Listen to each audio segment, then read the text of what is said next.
کل ایک خبر جو آپ تک پہنچی اور وہ معاہدے کی توسیع اور توثیق تھی،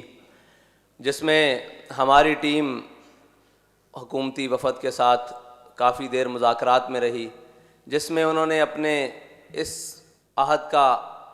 پاس رکھتے ہوئے یہ بات کہی کہ جی ہمیں نہیں پتہ تھا کہ ناموس رسالت کا معاملہ اتنا نازک ہے، ہمیں تو بابا جی کے دنیا سے جانے کے بعد پتہ لگا۔ انہوں نے کہا جی ہم اس معاملے پر عملی اقدامات کرنے کے لیے تیار ہیں، ہمیں وقت دیا جائے۔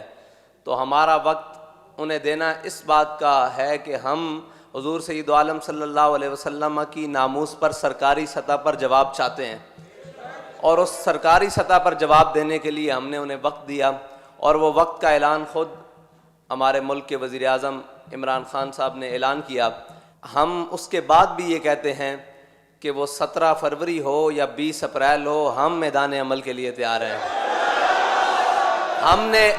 ہم نے آپ کو ایک موقع دیا ہے کہ آپ اپنے آقا و مولا صلی اللہ علیہ وسلم کی بارگاہ میں سرخ رو ہو سکو۔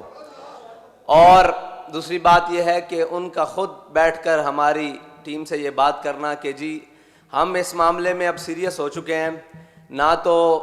سول گورنمنٹ ہماری ناموس رسالت پر کوئی بات سنتی ہے، وہ کہتے ہیں جی سب کچھ ہو سکتا ہے، ناموس رسالت کے پروانوں پر شیل نہیں گرائے جا سکتے۔ انہوں نے کہا جی اداروں کے لوگ وہ بھی اس بات کے اوپر ہیں کہ سب کچھ ہو سکتا ہے، سب کو روکا جا سکتا ہے، ناموس رسالت کے پروانوں کو نہیں روکا جا سکتا۔ تو ہم آپ کے سامنے اس بات کا عہد کرتے ہیں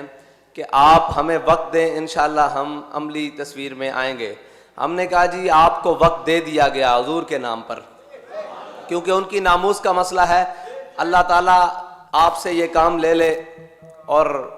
آپ کو قیامت والے دن حضور کے سامنے شرمندگی نہ اٹھانی پڑے،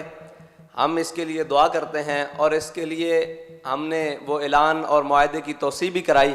لیکن ایک بات ہے کہ اگر آپ سمجھیں کہ ہم 60 دن کا ٹائم لینے کے بعد اس جذبے کو ٹھنڈا کر سکیں گے، یہ وہ جذبہ ہے جو ٹھنڈا ہونے والا نہیں ہے۔ یہ تو دن بدن بڑھتا جا رہا ہے، کیونکہ یہ ان جذبوں میں سے ہے کہ حضرت عقبہ بن نافع فاتح افریقہ،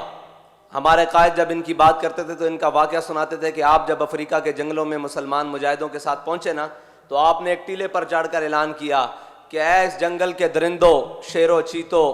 ہاتھیوں اور موذی جانوروں، میں تمہیں اعلان کرتا ہوں کہ ہم اپنے آقا و مولا صلی اللہ علیہ وسلم کے غلام آئے ہیں اس جنگل میں، اور اس جنگل میں ہم نے رات بسر کرنی ہے، تو یہ جنگل خالی کر دو۔ تو کہتے ہیں کہ کچھ دیر بعد دیکھا کہ چونٹیاں بھی اپنی بلوں سے نکل کر جا رہی، ہاتھی شیر اپنے بچوں کو منہ میں چبائے ہوئے لے کر جا رہے۔ انہی کے جذبے کی ایک بات سناؤں کہ جب آپ نے افریقہ فتح کر لیا تو آگے آ گیا سمندر۔ حضرت عقبہ بن نافع نے اپنے گھوڑے کو ایڑ لگائی اور سمندر کے اندر داخل کر دیا۔ جب گھوڑے کی گردن تک پانی پہنچا نا اور آپ کی کمر تک پانی پہنچا، تو آپ نے گھوڑے کی باگ کھینچ کے نا ایسے آسمان کی طرف بلند کی، اور اپنا منہ بھی آسمان کی طرف بلند کر کے کہا کہ میرے مولا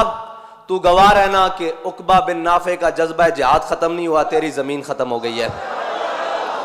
یہ بات کسی کی غلط فہمی میں نہ رہے کہ لبیک والوں کو 60 دن کا چکمہ دے کر یا 60 دن ہم سے مانگ کر، ہم نے تو اپنے اخلاص کی بنیاد پر دیا ہے، اس لیے کہ ہماری ریاستی سطح پر فرانس کو جواب ہو جائے، کیونکہ ہمارے قائد ملت اسلامیہ علامہ خادم حسین رضوی کی ایک ہی خواہش تھی کہ وہ ریاستی سطح کے اوپر گستاخی ہوئی ہے تو جواب بھی ریاستی سطح کے اوپر ہونا چاہیے۔ ہم نے اس ریاستی سطح کے اوپر جواب کے لیے آپ کو مزید 60 دن دیے ہیں، اس کے اندر آپ کریں۔ اور اگر کوئی یہ سمجھے کہ یہ جذبہ ختم ہو چکا ہے تو ہمارے بڑوں کا تو جذبہ سمندر کے اندر جا کر بھی ختم نہیں ہوا۔ ہم جس قبیل میں سے ہیں وہ جذبے ختم ہونے والے نہیں ہیں۔ میرے آقا و مولا صلی اللہ علیہ وسلم کی ناموس کے لیے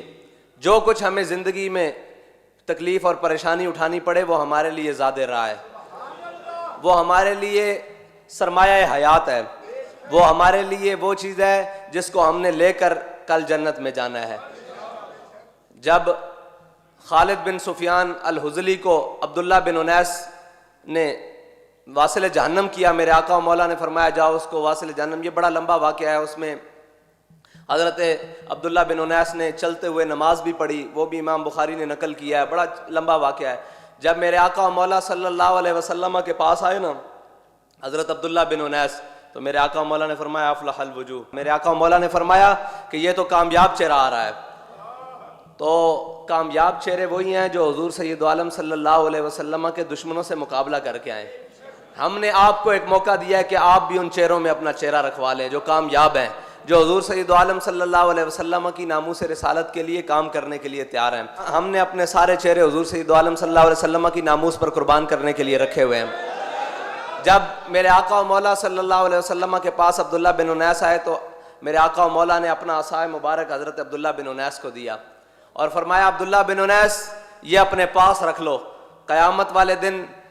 جب روز محشر ہوگا کسی کے پاس چلنے کے لیے کوئی سہارا نہیں ہوگا، تمہارے پاس یہ عصا ہوگا اور تم اسی عصا کی ٹیک پر جنت میں جاؤ گے۔ تو حضرت عبداللہ بن انیس نے وہ عصا وصیت کی تھی کہ میری قبر میں رکھ دینا۔ اور ہم یہ پیغام دینا چاہتے ہیں کہ تحریک لبیک یا رسول اللہ کے کارکنوں نے جو فارم فل کیے ہوئے ہیں نا حضور سید عالم صلی اللہ علیہ وسلم کی ناموس رسالت کے لیے، وہ سب نے وصیت کی ہوئی ہے کہ یہ جو فارم ہے یہ ہماری کفن میں رکھ دینا۔ کل قیامت کے دن ہم حضور کے سامنے جا کر پیش ہوں گے، یا رسول اللہ ہم اس جماعت سے تھے جو آپ کی ناموس رسالت کے لیے سب سے پہلے میدان عمل میں نکلتی تھی، ہم اس قائد کے پیچھے تھے جس قائد نے حضور سید عالم صلی اللہ علیہ وسلم کی ناموس رسالت کے لیے سب سے پہلے آگے قدم بڑھایا تھا۔